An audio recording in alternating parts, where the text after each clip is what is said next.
before I start with the main part of this lecture, there was a little bit of stuff left in the last lecture. Let me just finish that and then we'll come back to the new topic.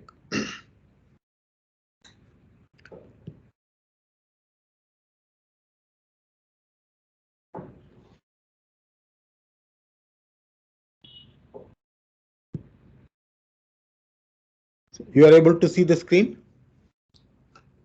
Yes, sir. Okay. Yeah, so recall that we were looking at certain operations which involve looking at individual bits and trying to do some interesting things out of that. Some of the things we looked at was to see if a number is a power of 2.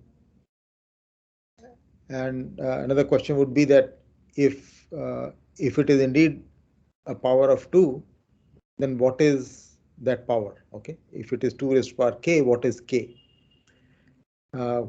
Question of counting how many ones are there, checking whether the number of ones is odd or even. So this kind of question we were looking at.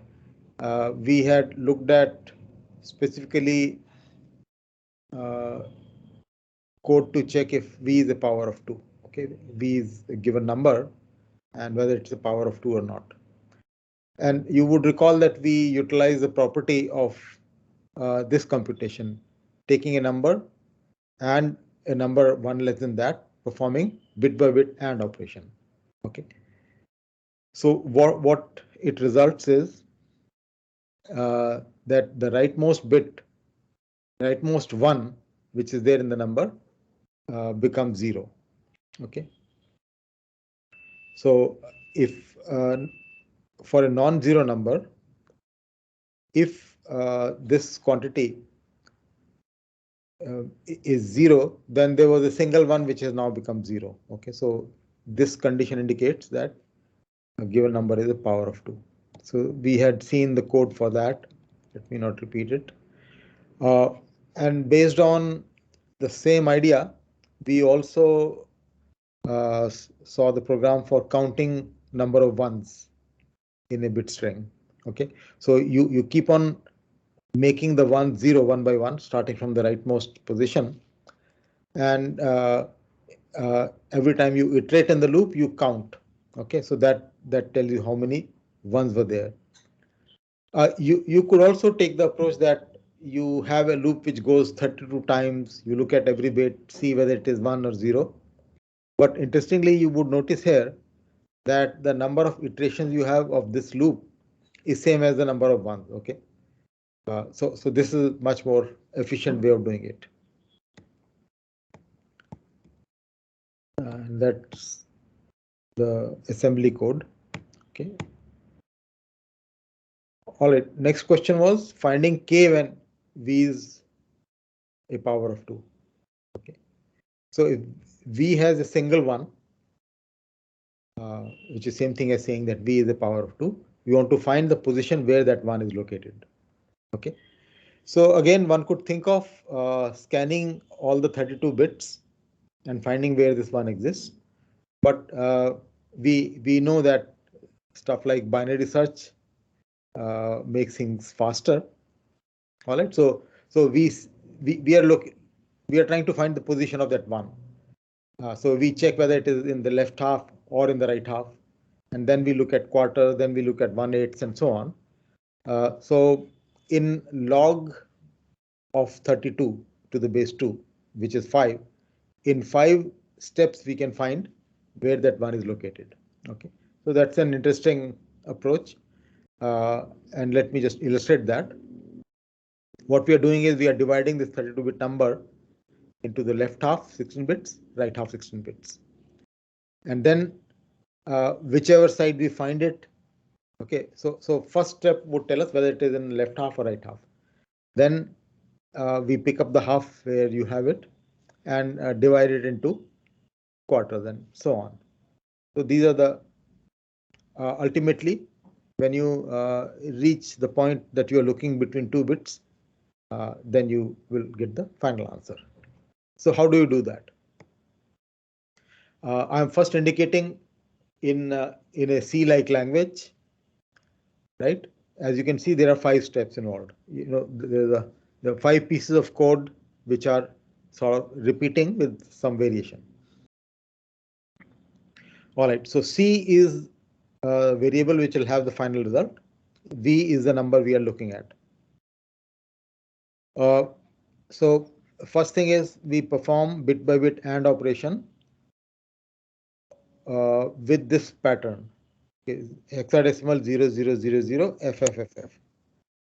Now what this means is that you have 16 zeros and 16 ones. All right. Performing AND operation with this is essentially you are looking at the right half of the number and checking if that is 0 or not. Okay. So the result of this condition being true means that 1 is in the left half, not in the right half. Okay. If this is false, then it is in the right half.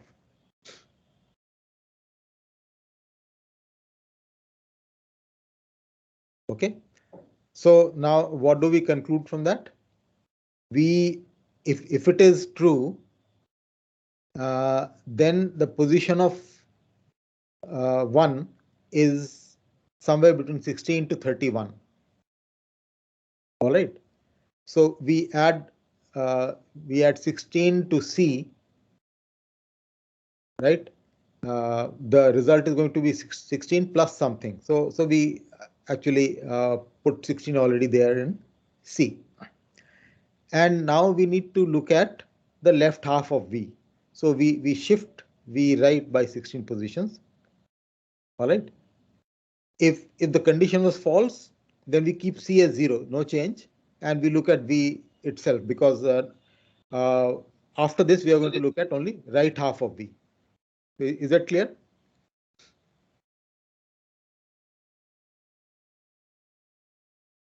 Okay, so we move on. Next step is that now right half we are dividing into 2 quarters. So we look at this pattern, 6 zeros and 2 Fs, which means we are looking at basically uh, uh, rightmost 8 bits. Okay, earlier we looked at rightmost 16 bits. Now we look at rightmost 8 bits and check if 1 is located there or not. So 1 is either in rightmost 8 bits or in the 8 bits which are left to that. If this condition is true, again we add 8 to C and shift V by 8 bits. So this is repeated. You can see that the number of bits we are looking at is shrinking by a factor of 2. So rightmost 16 ones, rightmost 8 ones, 4 ones, and then you look at 3, code of 3 is 0011. So we are looking at rightmost 2 ones, and then rightmost single one. And every time you are shifting by certain positions, 16 here, 8 here, 4 here, 2 there, and 1 there. And we accumulate these numbers 16, 8, 4, 2, 1. So you can convince yourself that the result is some combination of these 5 numbers, 16, 8, 4, 2, 1. Okay, and that gives you the final result. Okay, now let's try to look at this in assembly language. Okay, each operation is very straightforward and can be translated into assembly. So I'm just looking at one part, others are similar. Now here we want to perform AND operation. Okay, I'm assuming that the number is in R1. Okay, the pattern we are ANDing it is 0xFF, and the result is being put in R2. And notice that it is AND S. That means we want flag to be set according to this operation. So after doing this operation, you want to check whether the result is 0 or not. So the following instruction is add EQ, which means perform the addition if Z flag is set. Okay, if the result of this AND operation is 0, then this addition will be taking place. So the result is being accumulated in R0. We add 8 to R0 in the second step. And the third thing we require is a shift. Okay, logical shift right by 8 positions. So R1 is shifted. Again, there is it is under the same condition. If the result was 0, we do this addition and we do this move. Otherwise, we have no change. Okay.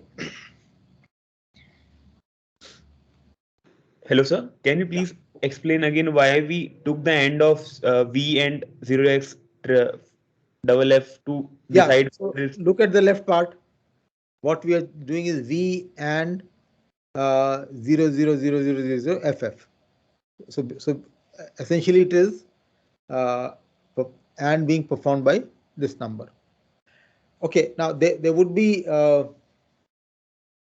slight problem here, which I have overlooked, because we are looking at a constant which is large. All right. So we can, how do you get FFFF as an operand? So either we can first load this separately into a register and then do it, or what we can do is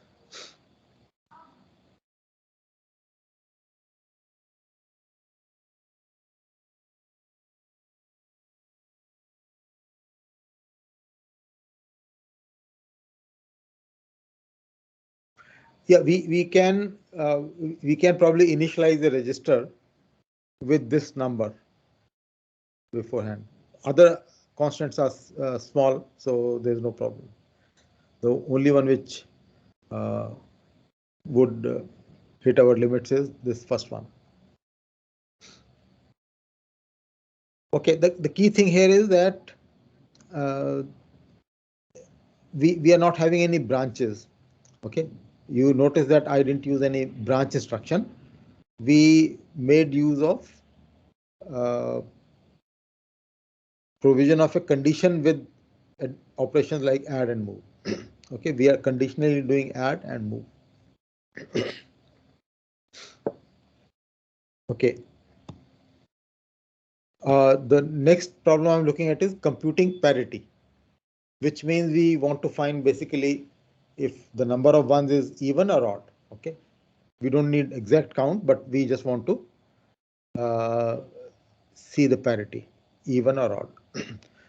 The idea is again similar, divide and conquer type of approach, that we check parity in the left half and in the right half, and then combine the result. Excuse me, sir. Yeah. Won't parity only depend on the last bit? No. Parity means how many ones are there? Even number of ones or odd number of ones? Sir, I had a doubt in the previous part. Yeah, I'll just come to that, but let me finish with this last bit. You see, what happens often is that suppose you are talking of you're carrying n-bit information. You have parity as an additional bit. Okay, so suppose you want to work with even parity system, then and let's just take example of 7 bit. Suppose you are dealing with ASCII codes, okay, which are basically 7 bit only, and 8th bit is the parity bit, and typically you want to keep even parity. So if among those 7 bits the number of ones is odd, you make the parity bit 1 to make everything even. If those 7 bits already are even, having even parity, then you leave the 8th bit as 0. Okay, so in that case, there is 1 bit which is parity bit. I think person who questioned got confused with that. Okay, so what was the next question?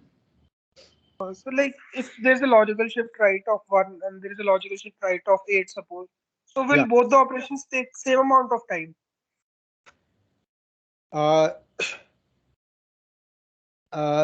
Well, depend how you do the shift. Okay, if you have hardware which does shift 1 bit at a time, then the operation would take different time depending upon how many bits you're shifting. But we are going to look at circuit which is general, and given an input, let's say k, it would perform k bit shift.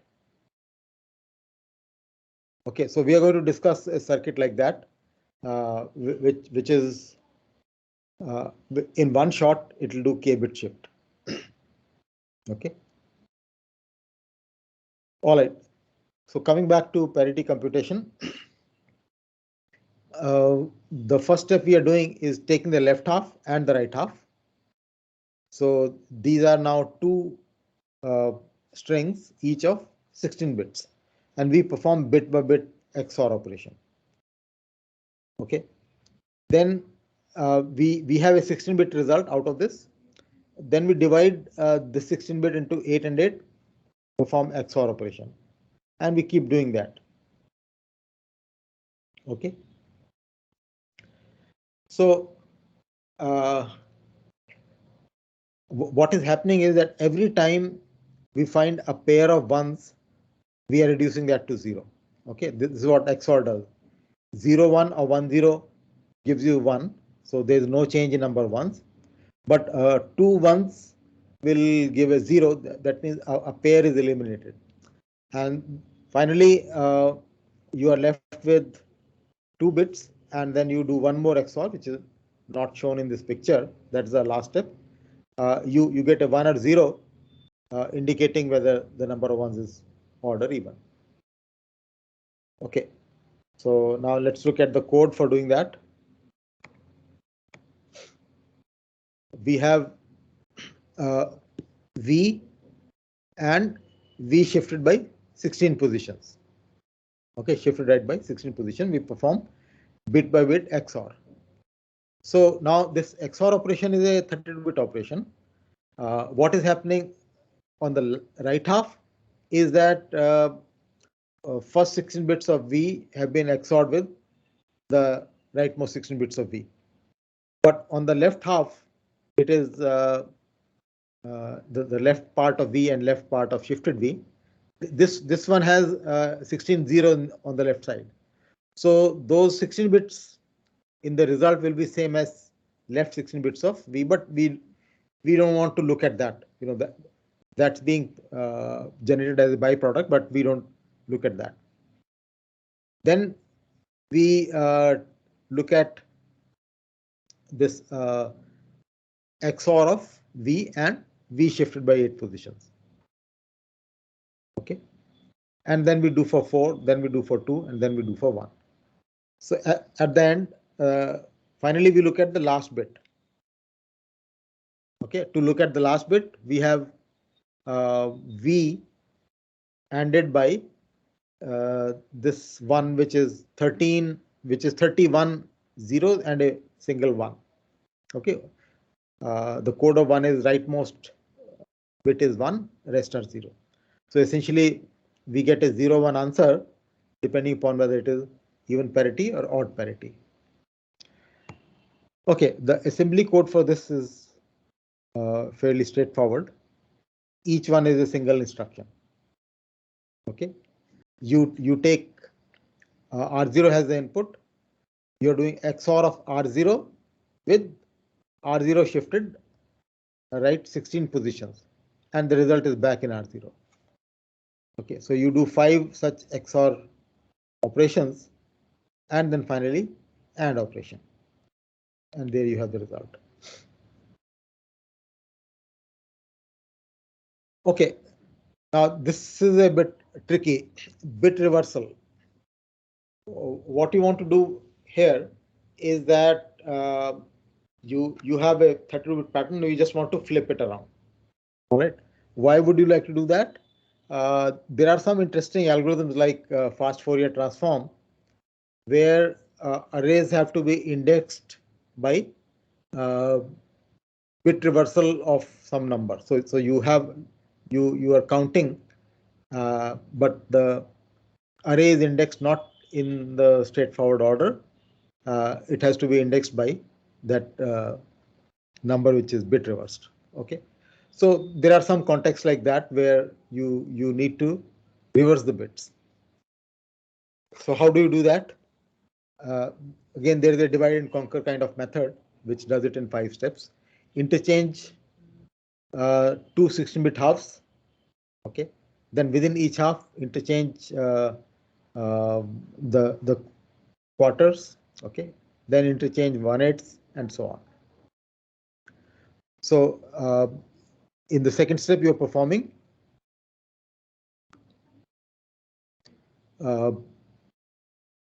interchange of the first 2 quarters and interchange of the last 2 quarters and so on.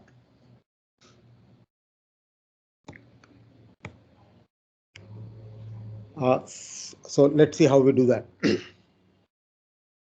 We have a mask which is this pattern. Okay, I'm just calling it mask 16 for in a symbolic manner. So you have 16 zeros and 16 ones. All right, this will help us in flipping the 2 halves.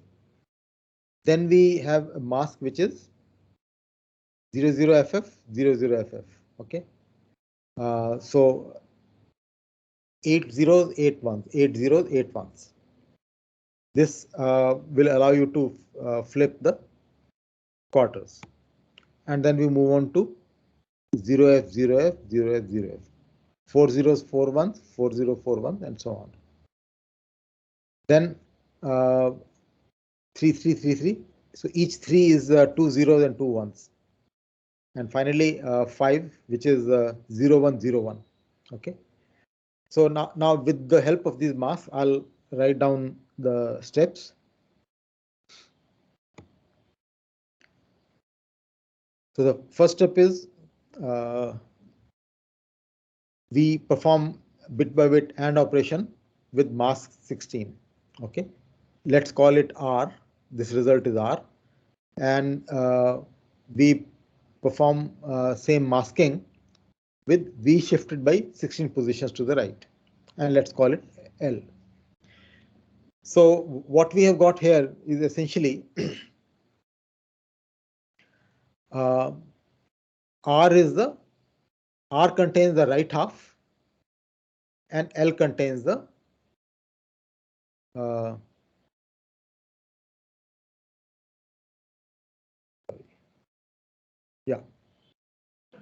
R contains the right half. Okay, because V has been masked by a pattern which is 16 zeros and 16 ones. So we have basically picked the right 16 bits and brought it in R. And when we do this, we shifted V by 16 position and did the same mask. So essentially the 16 bits which were on the left side have come to the right position and selected by this. So that is now contained in L.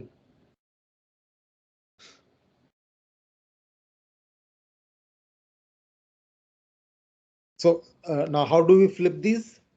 We shift right part by 16 position to the left and concatenate it with L. Or you could say that we do bit by bit OR operation with L. Okay. So R has been brought to the left side and joined with the left side, which is actually put in the right positions. So in these 1, 2, and 3 steps, we have got the two 16-bit halves flipped, interchanged. And the same process would be repeated. Next, we work with mask 8. L is shifted by 8 positions, and they are combined by 8-bit shift.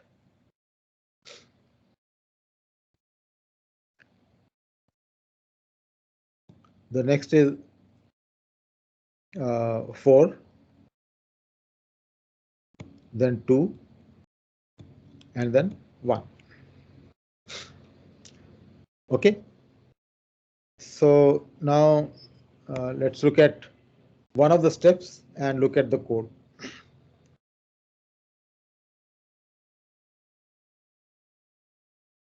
Suppose the 5 masks are available in register R4, R5, R6, R7, R8. Okay. To start with, V is in R0, and we use R1. We put R1 and L in R1 and R0.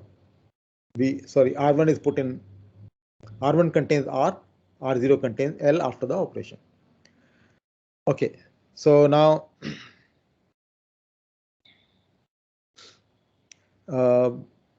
this is simple AND operation, AND of R1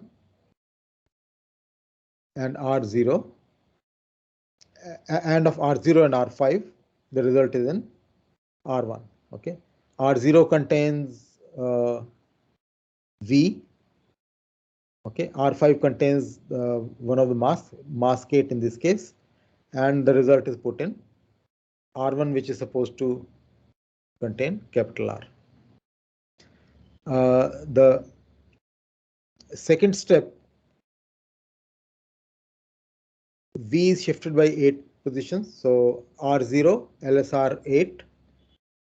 Okay, mask 8 is in R5, and the result is put in R0, which is supposed to contain L. And then there is an OR operation. R shifted by 8 position to the left, so R1 LSL 8, and ORed with R0, result is in R0. So 3 instructions is one major step, and we have 5 such steps. Okay, so these some idea about these codes have come from this reference, which I'm leaving in this slide. Okay, now let's get back to the other thing which I wanted to do.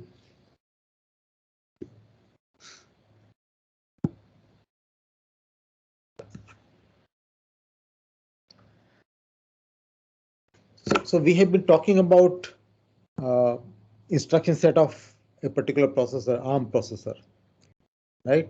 We want to probe this question of what exactly is computer architecture and what kind of different architectures are there. We have been talking of just one, but what is the entire space? Okay, so we'll try to address a question of this kind.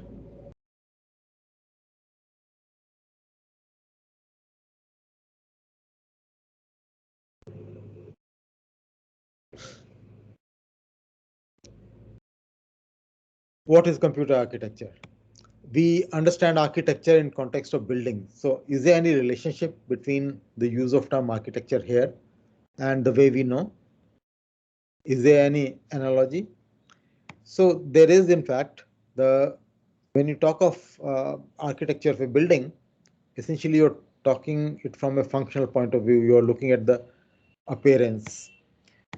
On the other hand, you can talk of engineering of the building, where you are looking at the structure, the material used, and so on. And this applies to both building and computers. So computer architecture, you could see, is talking more about the function and appearance, and less about the structure and what constitutes that structure, the material. So architecture of computer is essentially conceptual design and fundamental operational view of a computer system. So what is the overall design? Okay, what is the basic idea, and how it works, how it operates. So essentially it is programming model of a computer, but not necessarily a particular implementation. So what appears to a programmer may have many alternative implementation. So you look at, for example, some instruction. It can be implemented with a circuit which takes less time, or it can be implemented with a circuit which takes more time. So they could be different implementations for the same operation, same function. And architecture is somewhat abstracting all those details. So a given programming model may have many possible implementations. So this is essentially one aspect of the architecture, okay, which we call instruction set architecture. And we can think of architecture at various levels. So this idea of lowest level visible to a programmer is basically instruction set architecture, or short, it is commonly used as ISA. Then if you go a little deeper, then what we see is a microarchitecture. And here we are starting to look at how instructions are getting implemented. So this is what fills the gap between instruction and the logic modules, the circuit modules. We can also look at a higher level at the system level and think of system architecture, which would tell us how many processors are there, how they are interconnected, how many memory modules are there, the buses which put them together, and so on. So the definition of architecture could be seen at different levels. All right. And a more refined definition would distinguish between instruction set architecture, microarchitecture, and system architecture. In this course, we are going to deal more with the first two. Okay. And it is at this point you have hardware software interface, which I talked of in the first lecture. So instruction set architecture is essentially machine language view of the processor. It defines how the processor state changes with every instruction. So processor state, now think of state from your understanding of finite state machines. So finite state machines, as you know, that you get some input, the state changes, you get another input, state changes further, and some outputs are produced. So in same sense, the processor holds a state which is defined by contents of various registers and memories and so on. And you can view each instruction in terms of the way it modifies the state.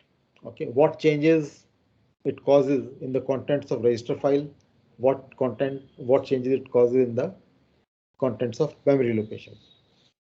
Okay, so you define what is processor state, you define what is a set of instruction and how they are represented, and in terms of those instructions you define how the state changes. So ISA forms one layer of abstraction, which is the lowest layer from programmer point of view. Above that you have uh, system programs, compilers, OS, and above that you have application programs. Below this you have the microarchitecture or the CPU design, and you have the building blocks which constitute that CPU. You have detailed design of those, and finally you have at the lowest layer of abstraction, which is most detailed, you have the circuit laid out on integrated circuit chips. So in abstract manner, we look upon a processor, a computer, as consisting of a CPU and memory, where instructions are obtained from the memory. So you send some, CPU gives some address, you get an instruction. The instruction would cause some state change here. It could also cause some state change here. The data could be flowing from memory to CPU or from CPU to memory. And within CPU, you have the state components as program counter, register file, and those condition flags, right? And then there is ALU, or arithmetic logic unit, which is operating on the operand provided by register files. The memory itself could be abstractly viewed as an array of bytes which contain code plus data plus stack or heap or such structures. So now this is the basic idea, and it holds across whole generations of processor. And let me just give you a glimpse of how the computers looked in past.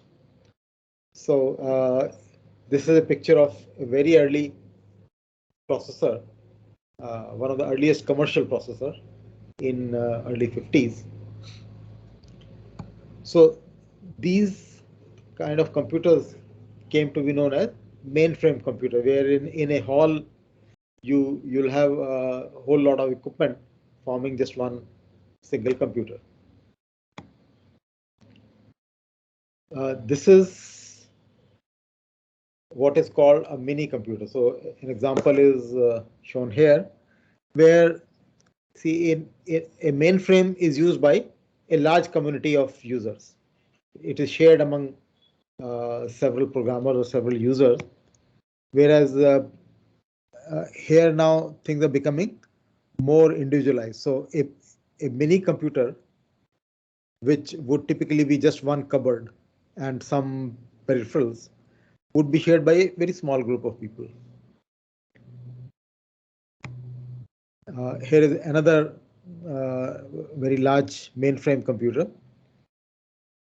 Okay, you could see that this is a big hall full of equipment. These are actually each of these is a disk drives, and on the back side you have these spools, circular thing. These are tape drives, and so on. So in 70s, things started becoming more personal. So here is a personal computer where a single user uses it. So you have gone from computers used by large communities to used by a single person. Another example, yet another one.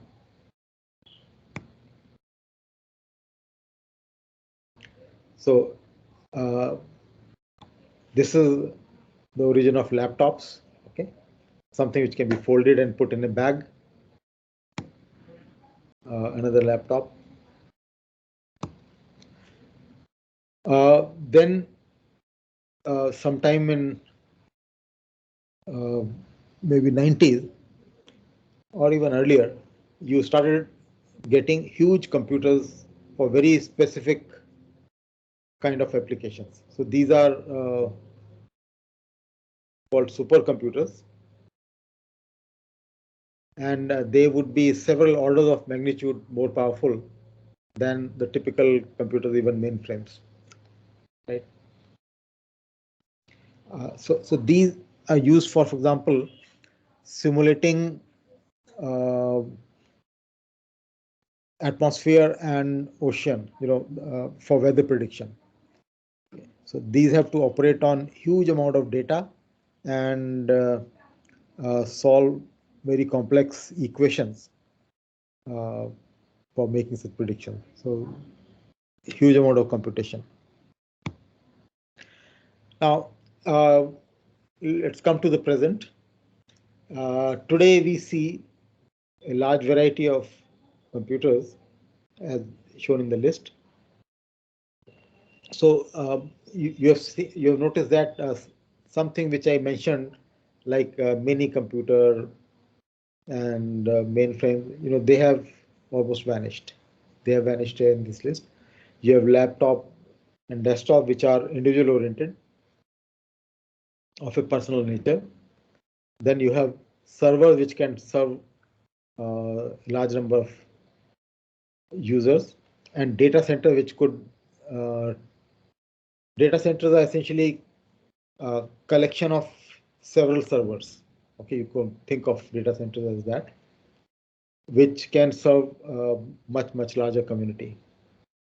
Supercomputers still have the same role. Okay, so a supercomputer would solve one compute-intensive problem, whereas data center would be solving ordinary problems but of large number of users. So both these are massive things, data centers and supercomputers, but little different context. Okay, and you have moved towards further miniaturization. You have phones, tablets, watches. So these are also um, some kind of computers. And you have embedded computers where there are things which you don't see as computers. So for example, your appliances, a washing machine would have a computer embedded. So here computer is more like a part of the system, not the entire system. And it is something which you don't see as a device which can be programmed. Right. And a recent trend of IoT, which stands for Internet of Things. So ordinary things are networked and they do computing, data collection, inference, and so on. I mentioned about embedded computers. Here processors are used as simply components, or you could say intelligent components, rather than processors as a computing device or computing engine. The characteristics of these are they look at real-time data. So typically you will be getting some inputs in real time, doing some operation and producing the results. And there is a lot of specialized hardware which you would have that combines with the software. And the design of such system involves design of hardware and software in an integrated manner, which is called co-design. These are highly customized for specific application. So a washing machine does washing. So computer there is geared towards doing exactly one kind of operation. You can't keep on changing the program.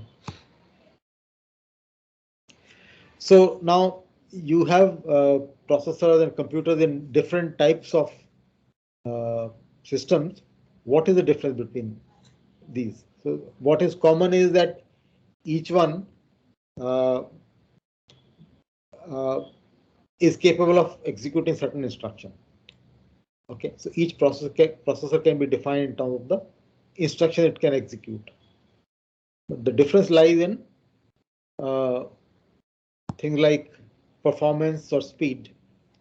Okay, in some applications, in some scenarios, you can accept slow speeds or moderate speed, but in some cases you need uh, extremely fast speeds.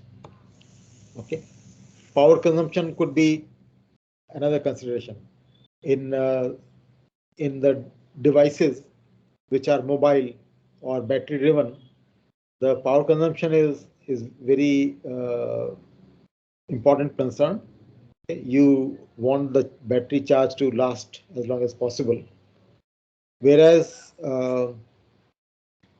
in systems which are getting continuous supply of power, the power consumption may not be such a consideration. Of course, you don't want high electricity bill, but compared to the battery-driven devices, the considerations are different. The cost, something which is to be used by an individual must be inexpensive, but a computer which is shared by thousands of users, the cost gets divided over those many users. So you could have general purpose computers or special purpose computers. So that's another point of distinction. Now, we are when we say we are studying computer architecture, what exactly are we studying? So we are trying to understand largely the common principle, the basic principles, how computers work, right? So we have seen that they work in terms of execution of instructions. So that's the basic idea. We would also look at the performance issues. All right, so computers execute instructions, but how fast instructions are executed. And given a computation, which instructions can do that faster, which instruction will take longer time. So not only the operation of instructions and their performance, we would look at the way the instructions could be implemented. So how computers are designed and built to meet the functional requirement, the performance requirement, and also the cost considerations. So apart from the basic ideas about operational considerations and design considerations, we'll also look at uh, advanced concepts which are related to modern processors like cache, pipelining, etc. So are we studying these things because each one of you is going to design a processor in future? That's uh, if that happens, that will be good. So it will be, this knowledge will be useful if you actually get an opportunity to design or build a new computer. But that's a rare opportunity. It's unlikely that many of you will get that. But it's possible that you may design or build a new version of a computer. Very few new designs happen actually in the world. It is also important to improve software performance. So to be a good and efficient programmer, the knowledge of what is inside the machine is always helpful. And we will see various instances where that knowledge actually influences the performance. Of course, as a common user, you may not be a programmer or a designer, but even when somebody is buying a computer, the understanding of what different parts are and what their importance is helpful. Okay. It's also, and the big opportunity is that you may be involved in providing an embedded computer based solution. Okay, so you have a problem where you need to design a special system where computer may be just a part of it. Okay, so that is a very common opportunity. So having said that, is it enough to study just ARM instructions?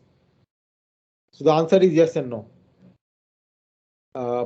It is possible to learn the basic principles through this example architecture. So we are looking at a popular architecture. So that is important part. But through this, we are going to learn a lot of basic principles which are applicable in a variety of contexts. But of course, this would be limited because ARM ISA is not all. Okay, so there are other useful ideas which are available in other existing machines, and some idea of those is also important. So the basic principles we are trying to learn is how a program is represented and executed in hardware. Okay, so that's the key issue. How computations are getting performed, how the data is organized, statically or dynamically, and how the control flow is organized in terms of conditional loops, functions, calls and returns, recursion. So we understand these things in the context of high-level languages. So C, Java, Python, whatever you have studied, these things are known. But inside a machine, how these are represented, we are trying to learn these, both theory, in terms of theory, and trying to get a feel of it through practicing it. So coming back to ISA, or instruction set architecture, what actually constitutes ISA? So a set Sir, of basic, yeah, question. at the end of after completing BTech, do we real get is the opportunity to get a job in like this hardware stuff real? Like only after BTech if somebody wants to do it out of interest rather than going in software. Yes. Uh, so this is one of the courses which gives you exposure to the machines or the hardware, and there are courses on advanced architecture uh, and the course on embedded system. So you could, if you want to go in that area, uh, this digital logic design and architecture are the basic subjects, and the other subject which would give you further knowledge if you really want to go for uh, hardware stream and intend to build systems. Okay, but the other point I'm trying to emphasize is that knowledge of the architecture is also helpful to programmer.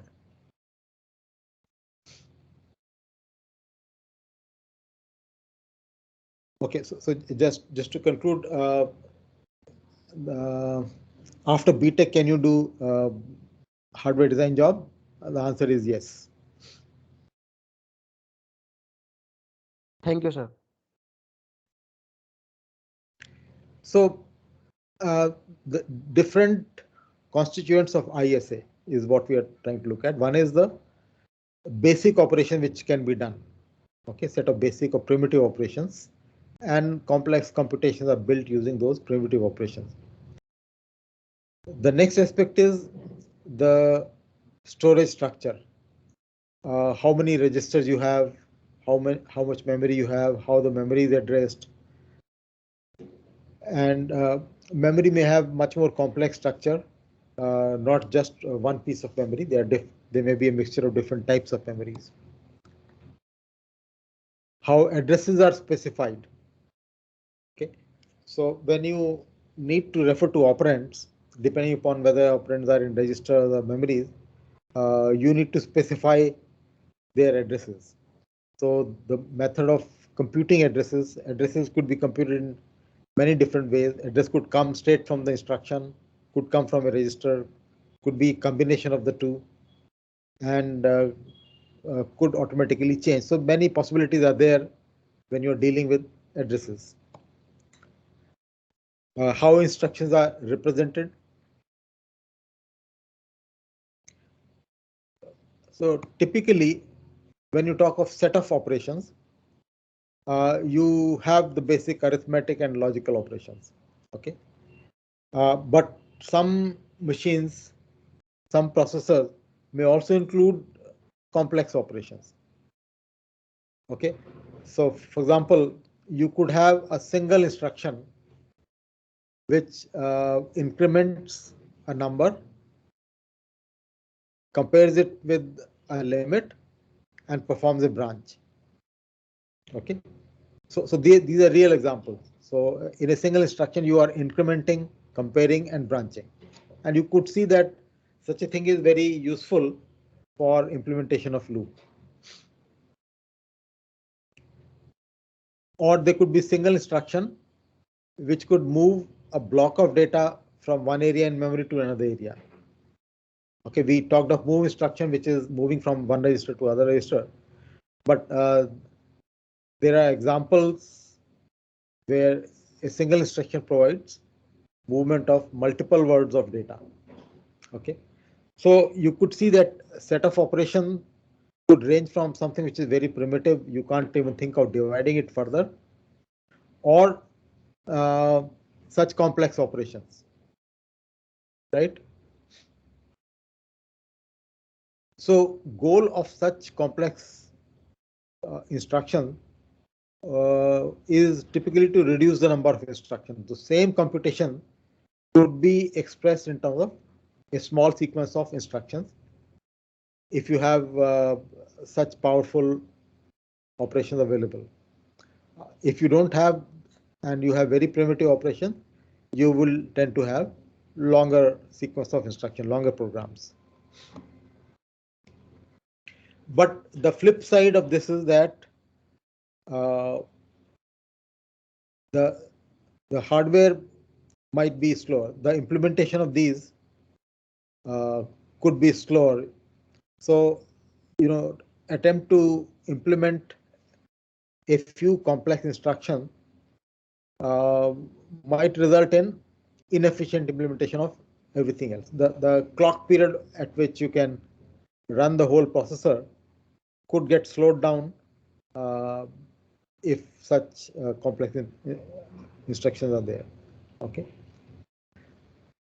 So, well, it could impact not just the clock cycle time, but it could also result in higher cycles. CPI stands for cycles per instruction. So each instruction could typically require multiple clock cycles, and therefore one is always concerned about CPI or cycles per instruction. So although it may look simple and convenient for program point of view, but the implementation of such instruction may not be very efficient. Okay, another issue is that of location of operands, and whether these are located in R or M. R stands for register, M for memory. So different architectures take different philosophies. So some are uh, like what we have in ARM processor. These are called RR type of architectures, where both operands are in register. So you're performing addition. You have both operands coming from registers, okay, or maybe part of the instruction, as opposed to cases where you have one operand from register, other coming from memory. So that is called RM case. RR, RM. They could be MM also, both operand in memory. So this is one way of classifying how computations are being done in a processor. So different architectures may take different approaches. Then some combinations are possible. I mean, this is a division assuming that only one operation is of one type, other operation is of other type. But an architecture may support both RR, RM, and MM combination. So that is another class. Next issue is that how many operand fields are there in the instruction. So if an instruction supports operation of this type, R1 equal to R1, R2 plus R3, so you are specifying 3 addresses. Okay, these addresses may correspond to registers or memories. Okay, but if instruction is able to say R1 equal to R2 plus R3, where these 3 could be all distinct, then we call it a 3-address machine.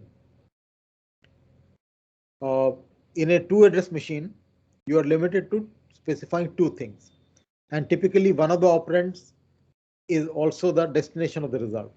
So R1 equal to R1 plus R2. So these two are same. In a 1-address machine, one of the operands and the destination result is a fixed register, for example.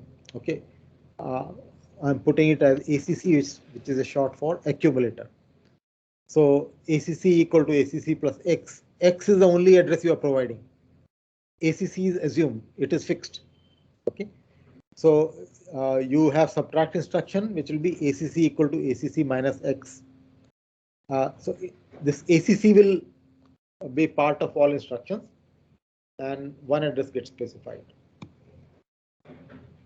So ACC is implicit. It is not. There is no field in the instruction which will specify ACC. Lastly, you have 0-address machine, where no address is explicitly specified. Location of operands and results is fixed. So for example, you may say add 2 values which are on top of a stack and put the result back in the stack. So you're not specifying explicitly where the operands are coming from, where the result is going. It is assumed to be coming from stack and going to the stack. So specifying more addresses in an instruction means more bits are used for doing so. So typically, uh, earlier processors where the word size was limited, 8-bit or 16-bit. In fact, uh, there have been times when there were even 4-bit machines which were designed. So you would typically have less number of addresses. Okay, in a machine which is 32-bit or 64-bit, you can comfortably have 3 addresses. Uh, in fact, ARM instructions all can also run in a 16-bit mode.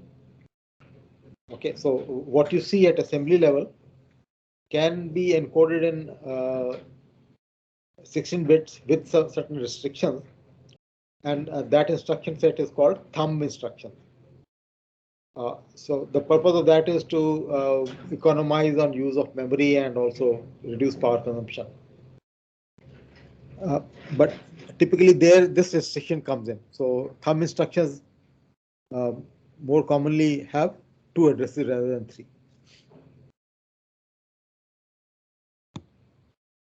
So, Yeah. so could you please explain again how the third one involves one operand only? So the instruction would be something like it will say add x. Now what you say is in ARM you're saying add R1, R2, R3. 3 things you are specifying. In one address machine you will just say add x. It is assumed, so ACC is a fixed register. Okay, uh, you are only specifying x. Rest is assumed to be there or it is implicit. Okay, yeah, so machine dependent, right? Like in ARM, we use three Yeah, operands. yeah. ARM instructions are uh, 3 address instructions.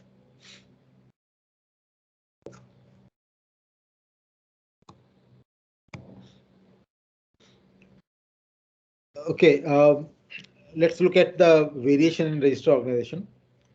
You could think of registerless machine. Okay, you have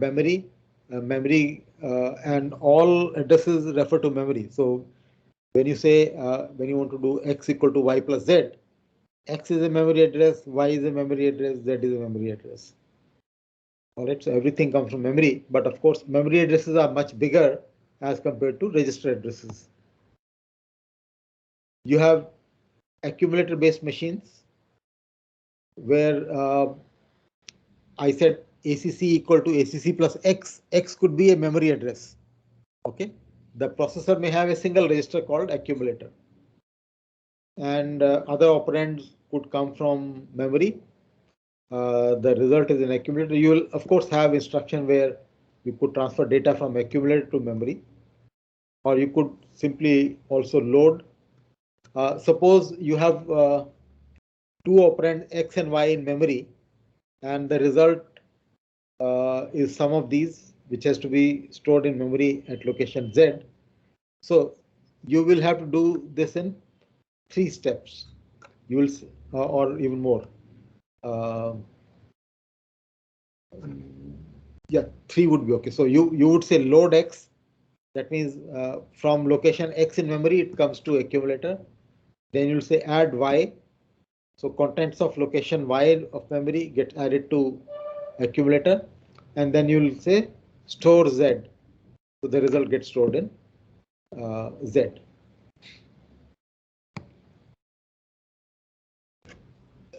Then you have architecture where you have a small number of special purpose registers. Okay, so you would have maybe apart from accumulator, you may have an index register, you may have a some counter and so on. So to and a stack pointer. So a few special purpose registers are there. Then moving further, you have general purpose register where there is no specific role assigned to any register. So the instructions could use any of those general purpose registers as operands or destination of result or as an index or address and so on. Okay. So where does ARM architecture lie in this. ARM has some combination of the third and fourth. Okay, it has general purpose registers, but there are a few special purpose registers also. So these special purpose registers like PC, LR, and SP, they can be looked upon as general purpose registers. They also have special purpose, special role assigned to those. So because register fields are R0 to R15, 4-bit fields are there, you could specify any register. If you specify register number 15, it means program counter. Okay. If you specify 14, it means link register, and so on. There are some restrictions. Some instructions cannot take R15 in some fields, but ignoring those exceptions, those registers have special purpose but can also be treated as general purpose.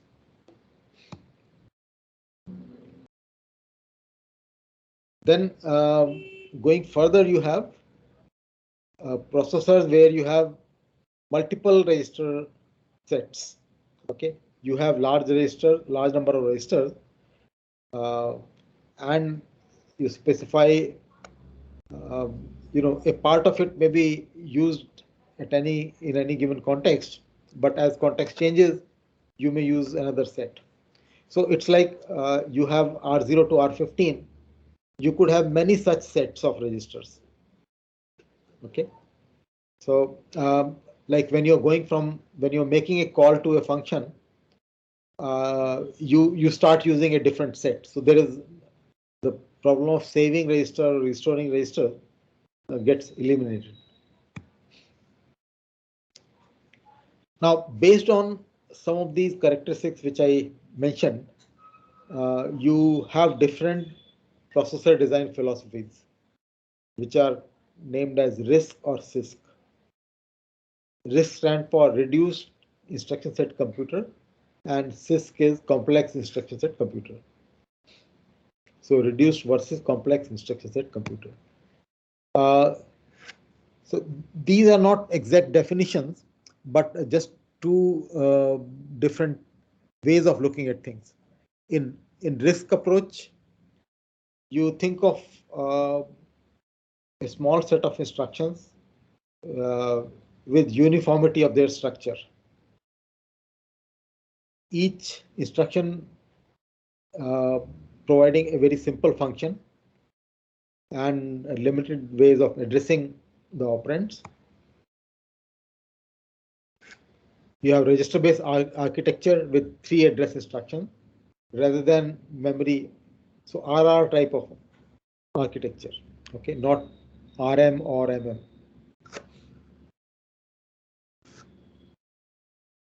So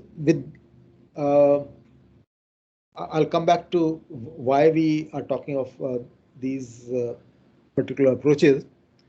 But in 80s onwards, virtually all new instruction set have been designed with these kind of considerations. That is, have reduced instruction set, uniformity in terms of their formats and structure, primitive operations, simple addressing modes, and 3 address structure of instructions. So this concept of RISC was introduced by Patterson and Dietzel in 1980, and based on these ideas, the first development were of a computer called MIPS at Stanford and Berkeley RISC at UC Berkeley.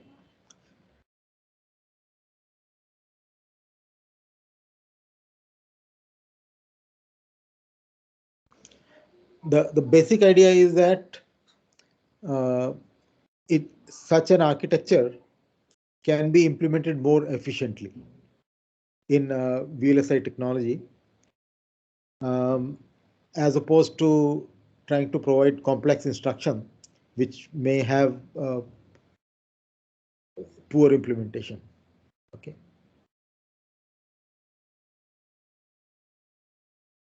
So before 80s, the trend was to make the processors more and more apparently more powerful by adding complex instructions to do tasks which were uh, commonly used. So, for example, if you are commonly copying a block of data from one memory area to other, you create an instruction for that. You have to implement loops. You create an instruction which uh, increments an index, compares the limit, and makes a branch. So, how do you implement such instructions? Typical approach was to have microprogrammed control, which means that an instruction which is complex, requiring several steps, those steps internally were controlled by a very low level program called microprogram. Okay, so you could think of it like this, that to execute a complex instruction, there were a lot of simple instructions executed inside. Okay, and uh, new generations were created by adding new instructions rather than fresh design. Uh, the code density was very important in the sense that you would like to represent a computation by as few instructions as possible. Okay. But that does not necessarily lead to high efficiency. Also, there was attempt to support features of high-level languages like loops or array operations and so on.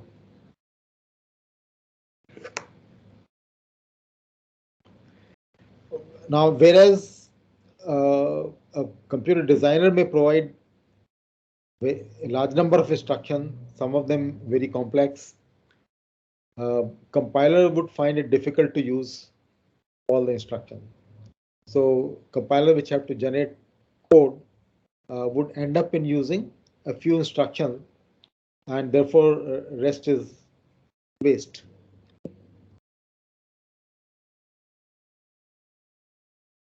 It often turned out that the sequence of simpler instructions could work faster than complex instructions, because simple instructions could be implemented efficiently, and although one may have to execute more instructions, but the result could still be faster. So the purpose of having high code density, that means few instructions to represent a computation, was not such a big advantage, with memory becoming more advanced and cheaper. Okay, and benefits provided for implementing HLL, high level language feature, was also questionable, because uh, you may implement something for one language efficiently but may not be efficient for other languages. Uh, the design time, the design of such system is very complex, takes a long time to design. There's a big possibility of having design errors. Um, so now when VLSI technology came, you were attempting to put entire processor on a single chip. Okay. Before that, in 60s, 50s, 60s, 70s, a computer would be, a box full of components, or several cupboards filling up a room. But with VLSI technology, it meant that you were trying to design everything to fit in a single integrated circuit chip. And as the technology was changing rapidly, you had to deal with simple design, which could be turned out uh, turned over very rapidly. One more advantage of having a simple design is to save area for other performance enhancing features like use of cache, memory, and pipelining, etc.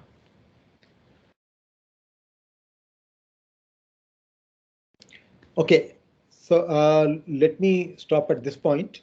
What I'll do next is take some examples to illustrate how RISC processors differ from CISC processors. So we'll take a few examples of RISC and some example of CISC and try to illustrate the differences which I have talked in very general and theoretical terms. Okay, I also want to mention that the class we missed on 3rd January, I propose to hold it on this Saturday, which is actually announced as a buffer day in the institute timetable. Okay, so it will be at the same time, 9:30 to 11 on this Saturday. So we are meeting on Thursday, then on Saturday. Sir, this Saturday won't be a buffer day. This Saturday is a buffer day. No, sir, So it will because be it will be Wednesday timetable because we have a holiday on Wednesday due to it being 26th Jan, Republic Day. So this Saturday is not a buffer day. Oh, so it's a working day. Yes, sir. Okay, then we'll probably have to do it the next Saturday. Okay. All right. Thank you.